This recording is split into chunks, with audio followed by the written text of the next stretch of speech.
Just out, dogs on a walk in our new spot. Blessed to have so many good places around us.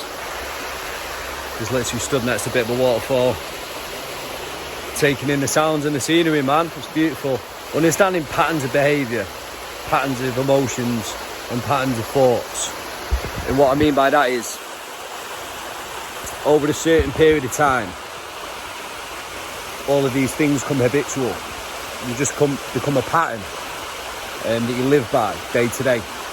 And again, that's why negative thinking, negative emotions and negative behaviours over a period of time just become habitual. They become automatic. They just become a way of life for so many people. And then when they go to try to change them, they find such a resistance because it's actually become part of their identity.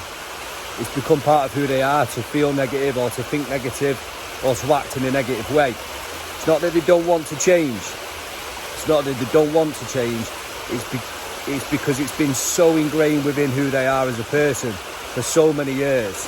If you thought negatively or let things affect you negatively for years and years and years, which has made you feel negative, and also then the behaviours that come with that have been negative or associated away from potentially who you want to be, you're running on an autopilot. This is who you've been programmed to be. And that's why change can be so tough, because you're trying to change something that's been so regimented within the mind and within the brain and within the body as well, because your emotions are stored within the body.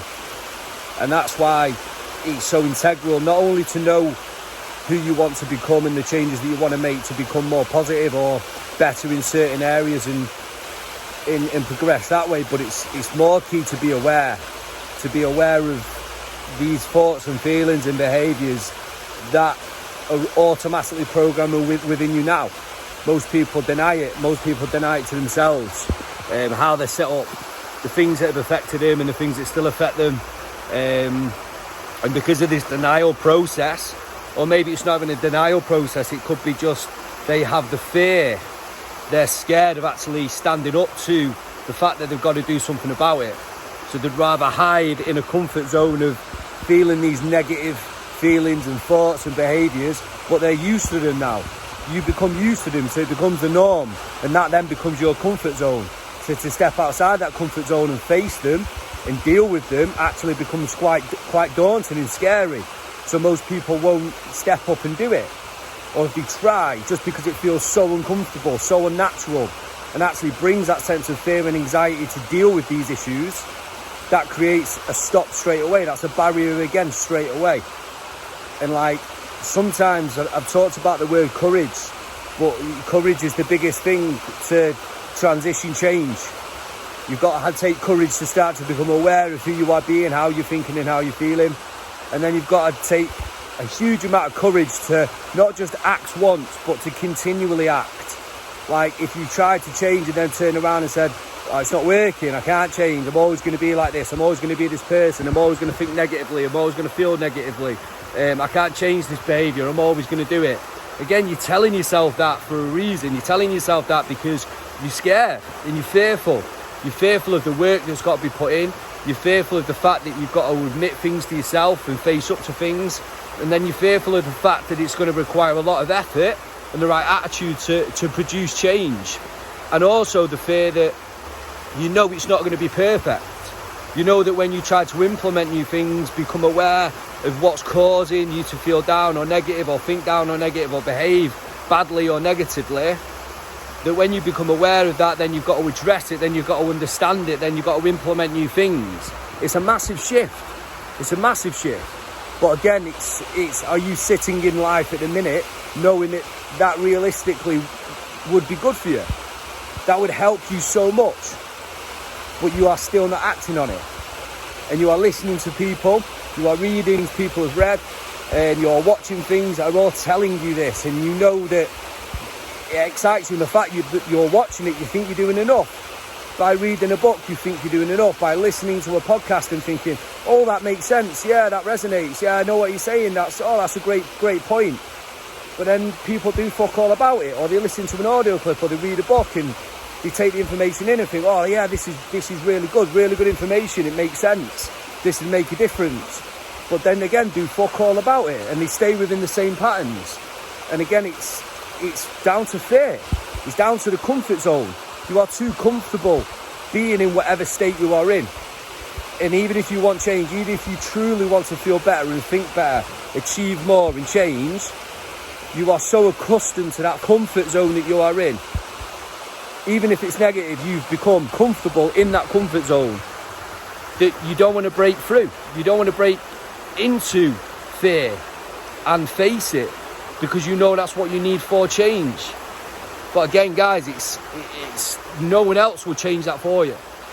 Everyone that drops an inspirational podcast or an inspirational audio clip or an inspirational book or an action-based book or a motivational book or a book that shows you how to face fear and transform your life and act and do all of these things, all they can do is show you and tell you. They can't do it for you. It's got to come from yourself. You've got to want these things that much that you are prepared to give it everything you've got and not give up when the first thing doesn't go right. And then you start to feel negative and think negative again. So you fall back in that pattern. So you give up on everything and you stop trying and you stop pushing forward. Consistency, persistence, determination. You've got to be committed to everything that you're doing to want the change. And you've got to see it through. And it's an ever-evolving process. And the way to look at that is, it's like, so what? It's going to take me forever. And I've got to continue to do all of these things to make myself feel better and feel good. And I'm like, well, at the minute, you're thinking and feeling negatively all the time. So you're pretty much working on thinking and feeling negative all of the time. So why the fuck are you resisting doing things that will make you feel positive and think positive all of the time? Do you know what I mean? That's a phenomenal way of looking at it. It's like, what kind of reframe is that? At the minute, are you in patterns of behaviour, of thoughts and actions that are taking you either in the direction you want to go or are keeping you somewhere that you are unhappy?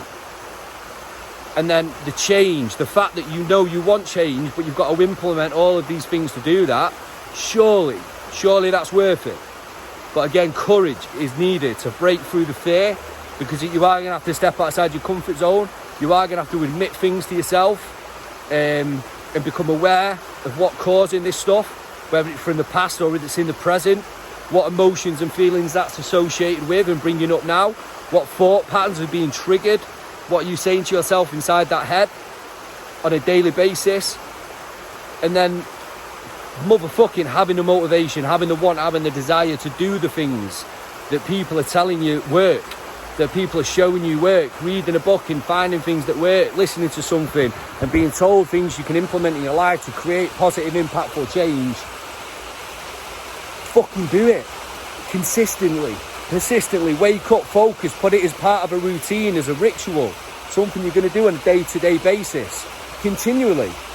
Yeah, it is a part of me now to evolve and every day want to learn and grow and implement these things that make me think and feel better. But that's what I want. I want it to be a daily process, because I prefer that than living in a negative pattern every single day, because realistically that's what you would be working towards if you were staying in that state. Deep thoughts, guys. Didn't come out on a Monday, it's out on a Tuesday. Train's going past, so I'll cut it short there. Food for thought, guys, food for thought.